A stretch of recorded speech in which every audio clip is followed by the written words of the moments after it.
Nesta questão, nós temos dois pontos, P1 e P2, e nós queremos encontrar um ponto do eixo X que seja equidistante de P1 e P2. Bom, vamos começar essa questão relembrando a formulazinha que nos dá a distância entre dois pontos. Então, vejam bem, se P1 é um ponto do R2 de coordenadas x1 e y1, e P2 é um ponto do R2 de coordenadas x2 e y2, então a distância de P1 e P2 é dada pela raiz quadrada de x1 menos x2 elevado ao quadrado mais y1 menos y2 elevado ao quadrado. É muito comum a gente se questionar, será que a distância de P1 a P2 é igual à distância de P2 a P1? Será que eu tenho que fazer x1 menos x2 ao quadrado ou é x2 menos x1 ao quadrado? Então esse corolário que vem logo em seguida ao teorema, que nos dá o meio pelo qual a gente vai encontrar a distância, nos diz que a distância de P1 a P2 coincide com a distância de P2 a P1. Vejam a demonstração lá no livro que vocês vão constatar que x1 menos x2 ao quadrado é igual a x2 menos x1 ao quadrado. Analogamente vai acontecer com a coordenada y, né? Então vamos lá ver como resolve a questão. Então, quando forem resolver uma questão, não percam a oportunidade de reescreverem as definições, os resultados que nós estamos estudando, porque assim isso vai se tornando cada vez mais natural para vocês.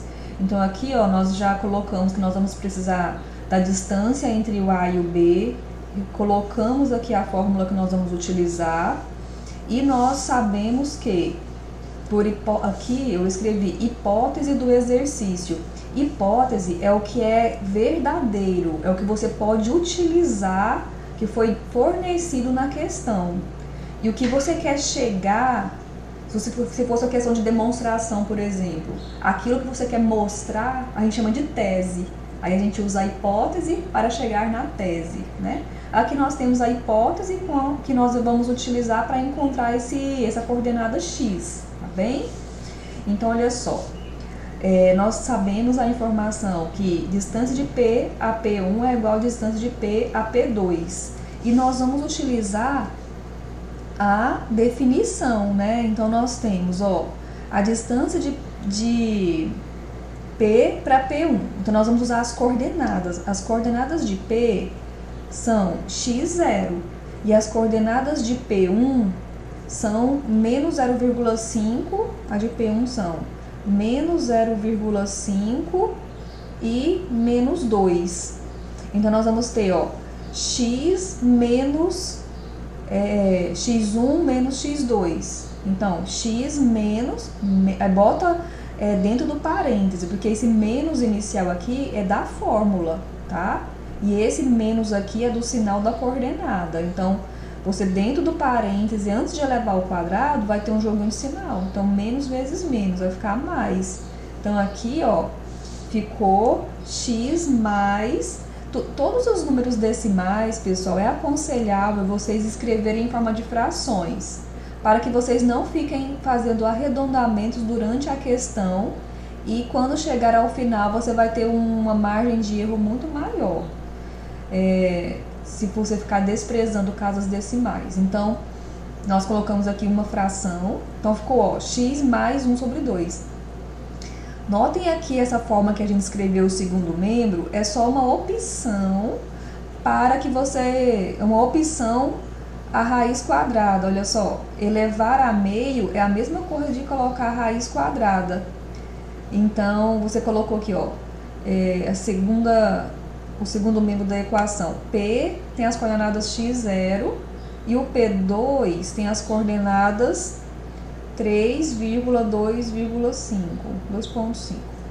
Então, vai ficar x menos 3 ao quadrado mais 0 menos 2,5 ao quadrado. Tudo isso dentro da raiz, que é o mesmo que elevar a 1 sobre 2. Eu coloquei de propósito para vocês verem uma forma diferente de escrever raiz quadrada. Às vezes, quando você está fazendo uma equação que o radical, que tem radical e o radicando é muito comprido, tem que mudar de linha, às vezes é melhor colocar em forma de potência, que você abre o colchete numa linha e fecha na outra, tá? esteticamente fica melhor. E agora, aqui na segunda linha, olha só, o 2,5 nós também colocamos em forma de fração. E aí vai ficar 25 dividido por uma potência de 10 que tem um zero só, né? Que é o próprio 10. Aí nós fizemos uma divisão por 5. Dividiu por 5 em cima e embaixo. Aí vai ficar 5 sobre 2. Então aqui ficou 5 sobre 2. Olha. E é menos 5 sobre 2 ao quadrado. E esse número negativo ao quadrado vai ficar positivo. Mas vamos com calma, né? Vamos fazer aqui por etapas, ó. Então, nós temos x mais 1 sobre 2 ao quadrado. Aqui nós temos menos com menos, ficou mais. Então, ficou mais 2 ao quadrado, que ficou 4. Aqui nós temos x menos 3 ao quadrado. E aqui o menos 5 sobre 2 ao quadrado. Nessa linha aqui ainda, o que foi feito foi elevar ao quadrado os dois membros da equação. Por quê? Para cancelar os radicais que nós temos aqui. E notem, a gente volta a chamar a atenção que quando você eleva ao quadrado o radical, vou escrever aqui nessa parte, ó. Por exemplo, se você está aqui com a raiz de x e elevou ao quadrado, qual que é o resultado disso? X menos x mais x é o módulo de x, porque a raiz não está definida para radicando negativo, a raiz quadrada, a raiz de índice par, tá? Que aqui é 2, pode ser o 4, o 6. Então, teria que colocar módulo de x para garantir que esse conteúdo aqui é sempre positivo. Então, por que nós não colocamos módulos aqui na nossa expressão? Porque aqui, ó, os nossos radicandos, apesar de ter a letrinha x, ter a incógnita x, tem alguns cálculos aqui dentro, ó. Esse número está elevado ao quadrado. E todo número elevado ao quadrado não é maior ou igual a zero. Então, nós sabemos que o conteúdo aqui do radical, que é o radicando, é positivo. Então, esse módulo de x não tem uma definição para ele. Ele não é igual a x, se x é maior ou igual a zero, e menos x, se x é menor que zero. Então, se você conhecer o x, ó, se você sabe que o número é maior do que zero, a raiz vai ser o próprio número, vai ser o próprio x. Por isso que a gente não colocou nenhum módulo aqui, tá? Então, ó, continuando, nós temos x mais meio ao quadrado mais 4, x menos 3 ao quadrado, mais menos 5 sobre 2 ao quadrado. Desenvolvemos essas potências.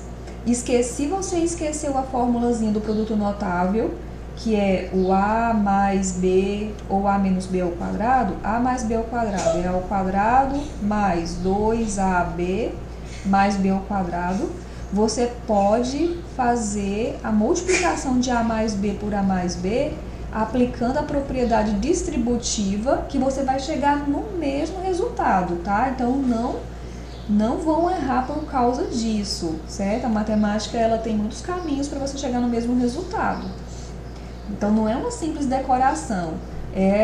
Como isso aqui aparece com tanta recorrência, a gente acaba memorizando essa formulazinha. Isso aqui se torna muito natural pra gente, tá? Então, vocês vão chegar a isso praticando, viu? Então, olha só, vamos continuar aqui. Então, nós desenvolvemos as potências aqui nessa linha, ó. Quadrado do primeiro. Esse x que está aqui, ele é o resultado de 2 vezes o primeiro vezes o segundo. E nós cortamos 2 com 2, simplificamos, porque ficou 2x sobre 2, que ficou apenas x. 1 sobre 2 ao quadrado é o quadrado do segundo, que ficou 1 sobre 4. Ainda tem esse 4 aqui, ó, mais 4, que é igual x menos 3 ao quadrado, quadrado do primeiro. Esse menos 6x é menos 2 vezes o primeiro vezes o segundo, que deu menos 6x, mais quadrado do segundo, mais o menos 5 sobre 2 ao quadrado. Você vai levar ao quadrado tanto o menos 5 como o 2.